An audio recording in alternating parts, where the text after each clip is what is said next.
In my last session, I invited us to begin this journey down the rice paper road, and I floated the question that could Jesus really return at any time?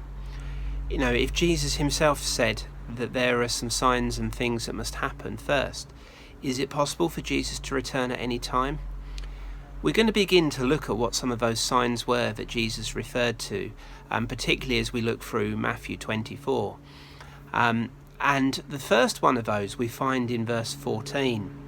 And it's a verse that many of us maybe are familiar with, that people often quote, that this gospel of the kingdom will be preached in the whole world as a testimony to all nations, and then the end will come.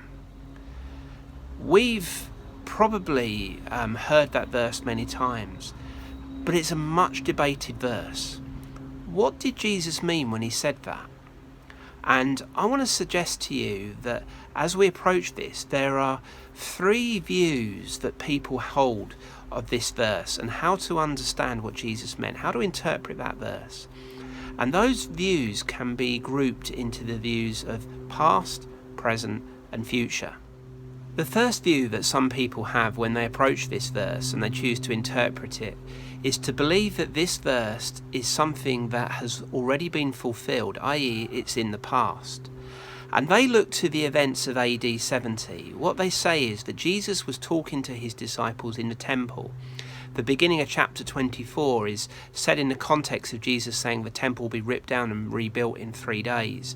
And then there's this conversation about signs. And some people say that what Jesus is referring to happened in AD 70 when the Romans destroyed the temple.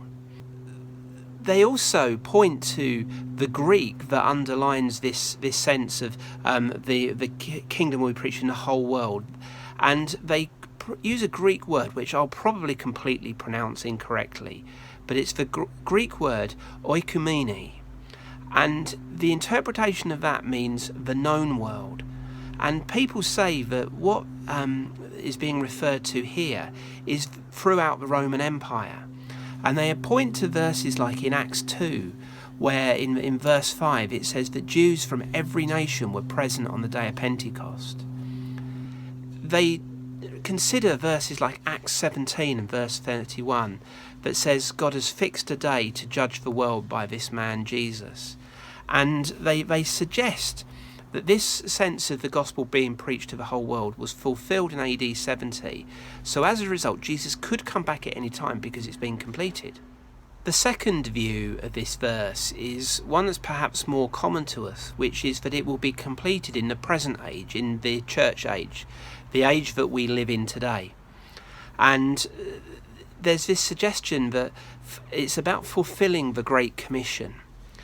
This verse has proved the motivation for many a missionary adventure, and there is a sense that sometimes the church has that if we grasp this verse, then somehow we can speed up Jesus' return.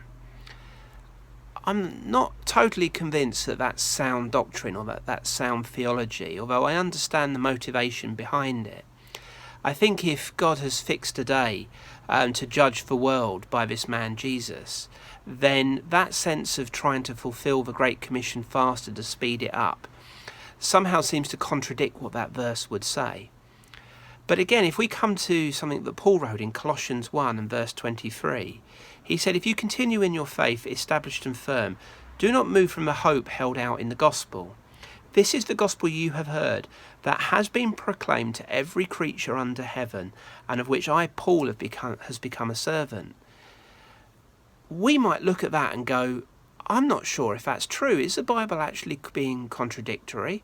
You know, when Paul wrote that and said that the gospel had been preached to every creature under heaven, what about the tribes in the middle of the Amazon who hadn't heard? How do we understand a verse like this, where Paul suggests that the gospel's already been preached to every creature, and that sense of fulfilling the Great Commission? Again, we come back to truth's intention. The third perspective on this verse is that it's something for the future. It's something that hasn't yet been fulfilled in the church age, but something that will be fulfilled in the future. And that's an interesting idea. Revelation, when we start to study Revelation, we see that it talks about the last things quite extensively. And a large part of Revelation seems to be rooted and set in a time called the Tribulation. In the middle of that, in Revelation 14 and verses 6 to 7, we read these verses. Then I saw another angel flying in mid-air, and he had the eternal gospel to proclaim to those who live on the earth, to every nation, tribe, language and people. The presentation there seems to be that this sense of the gospel being preached to every nation is actually something that will still be happening during the time of tribulation. So therefore, this sense of the gospel being preached to every nation clearly is something that has yet to happen.